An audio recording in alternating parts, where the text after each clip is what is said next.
Hi, here's my review of the Celebrity Millennium and the 11-night spice route we went on. Don't miss the end when we go through the pros and cons, the good and the bad. So, the itinerary, it was one of the best we've been on in the past. It was one of the reasons that we actually picked this particular cruise and this particular ship. So, we left Mumbai, it sailed down to Goa, and then went over to Sri Lanka, it went to Colombo, then to Hambantota, then it went over to Phuket, then over to Penang in Malaysia, then to Port Kelang, which is in Kuala Lumpur, and then it ended in Singapore.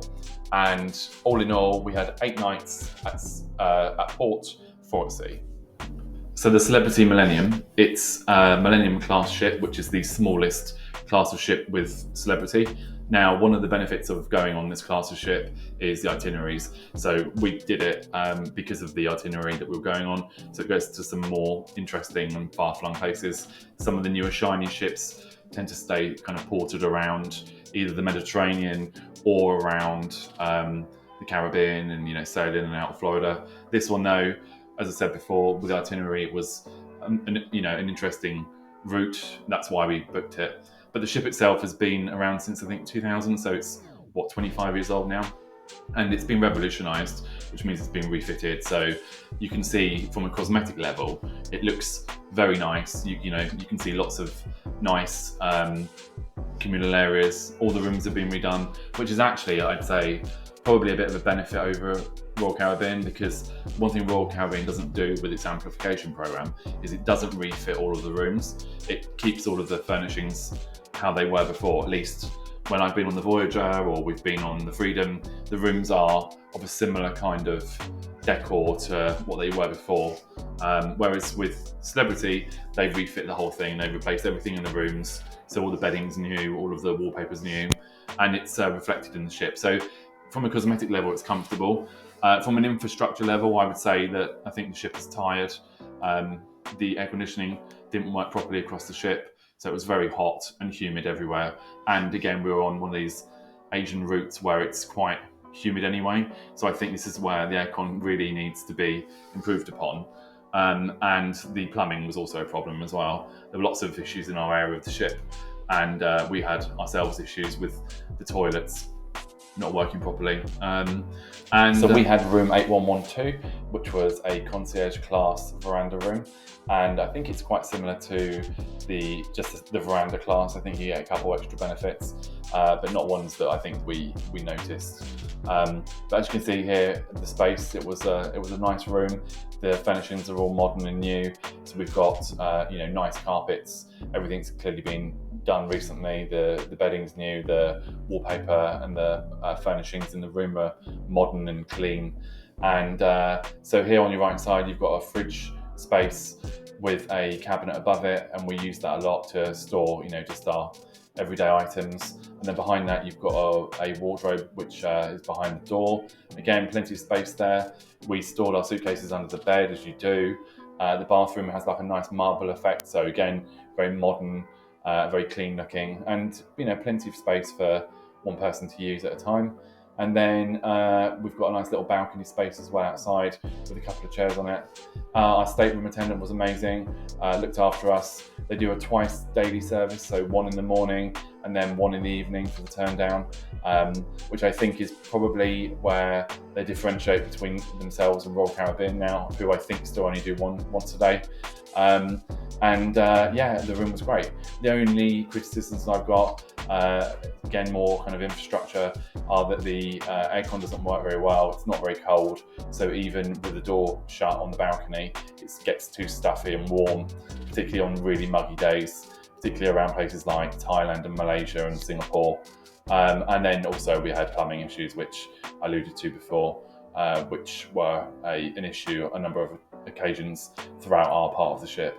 So, but yeah, otherwise, I'd recommend concierge class room. So in terms of restaurants on board, you've got the Le Petit Chef, which is their kind of animated dining. If you've not done it before, I'd recommend trying it once.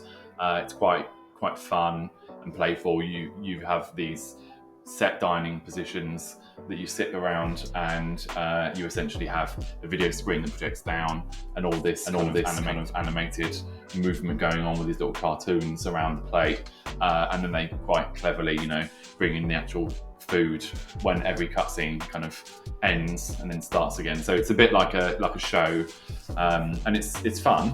I'd recommend it. But the only thing I'd say is that with Celebrity, there doesn't tend to be an awful lot of variance. So year on year, we've done it every time we've been on one of their cruises, and you won't find the menu varies very much, to be honest. And whilst it's fun, it's also fairly predictable if you've done it, once or more before. So from that perspective, it was fine, and the service was good. The only thing about it on this ship is that it's quite high up. I think it's deck 11, deck 12. So if you're feeling motion sickness, it's not the greatest place to be in. The other thing I remember about that space is it's particularly hot up there as well. Bearing in mind that the aircon doesn't work particularly very well on this cruise ship, I absolutely remember being up there and feeling a very kind of high blast of warm air regularly through the space. The aircon doesn't seem to work particularly well up that area, so just be warned. Then the next place we'd been to was the Tuscan Grill, which is their steakhouse, and it's essentially a bit like Giovanni's in Royal Caribbean. It's an Italian kind of inspired steakhouse. It's a nice little ambience in that space as well. And I did the usual minestrone soup and then steak, and it was good. It's good food. We go to one of those every time we do a celebrity cruise. The people around me had lots of pasta and cheese, and it's got a nice ambience in there. It was always quite busy when we were visiting, and the food's good. The steak was really good, very juicy and succulent and full of flavour. And the main dining room really was fine. It's a nice space. Again, it's been kind of all refitted, so it's all quite modern. It's at the very back of the ship. What I would say is quite nice is you've got this great big glass back to the ship. On the older Millennium class ships, the back is square, so you can actually see directly out to the water. A bit like how you can see Eden on the Edge class. It's a similar kind of concept, not quite as grand, but it's a great view. So if you're anywhere within the dining space, you've got a good view, at least at one side of the sea and the sky. The service, probably I'd say not great. So there were a couple of times where we booked a reservation for an evening meal, and they'd missed our reservation. They'd either cancelled it because they assumed we weren't going to be there, or they got it mixed up, so they'd move us to another space. Invariably, it got really busy really quickly in there. It was always fully booked all the time. So we'd find ourselves with different waiters who weren't familiar with what was going on, and normally there would be a bit of a disagreement, it seems, with the maitre d' and the waiters and waitresses in the area. So service-wise, it wasn't as good as on other ships. It wasn't quite as polished, but it was fine. I mean, the Ocean View Grill, the buffet, this was really good. The space is really nice and bright and airy, and best of all, it's at the back of the ship. So you've got the sunset bar right behind it, so you go out of the back doors and you've got a bar right there. But in terms of food, as usual, Celebrity does well here. Lots of different stations, lots of international foods. The staples were there, so there's always kind of like some sort of a roast meat. They also have a salad station. They've got your bread area. You've got areas that serve the cheeses and all of the kind of deli meats. There was always steak and chicken being served, pizzas, fruit, ice cream, and then there was a noodle station as well. I always remember going there a number of times. So really good spread, really good quality food. Unfortunately, after the, I think, second day of the cruise, some people had contracted norovirus, so they actually turned all of the buffet stations inwards, so we couldn't help ourselves, which is no biggie, It just meant everyone was more vigilant, everyone was washing their hands more than normal, which was, I think, a great thing. But the Ocean View Cafe is one of my favourite places, just because it's so informal and so easy, and you can get around it and everyone knows what's there. So thumbs up there. So we spent a lot of our time in the bars in and around the central core of the ship. So you've got the rendezvous bar, which is the kind of evening entertainment on the ship, and then you've got the martini bar. We would spend some of our time there. If you've been on any of the Solstice class ships, they're pretty cool. It's like a frozen ring around the actual bar itself. Obviously, they use that for the effect. It's where they do a lot of the kind of the shows with the martini glasses. It's a very cool, nice space. It's where a lot of people would meet, and it's also nice because you've got the sun coming through the glass as well. So that's one we always spend a bit of time in. And then the mast bar is on the pool deck, and it's a perfect place to stop by for a drink around the pool. But otherwise, there was, I think, Cellar Masters, which is great for wine, and that's in an area further back.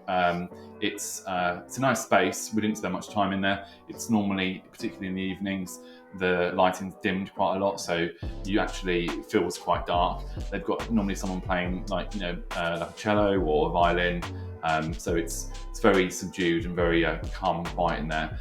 Possibly a little bit too much for my liking. So yeah. So entertainment-wise, they've got a couple of different venues. So as I mentioned, you've got in the rendezvous bar, they do live music in the evenings. That tends to be really the main space for entertainment, I'd say, after about 8 o'clock. They did have a DJ playing in the martini bar area, but again, that kind of finished relatively early. They do the silent disco, which again was kind of in and around those two spaces. Those two spaces butt onto each other as well, so you can walk between one and the other. But otherwise, there's the Royal Theatre, and they had some shows on there. We'd gone to go and see a couple of them, and generally the stage shows are really good, and they're very well kind of rehearsed, and they're definitely of a good and high quality.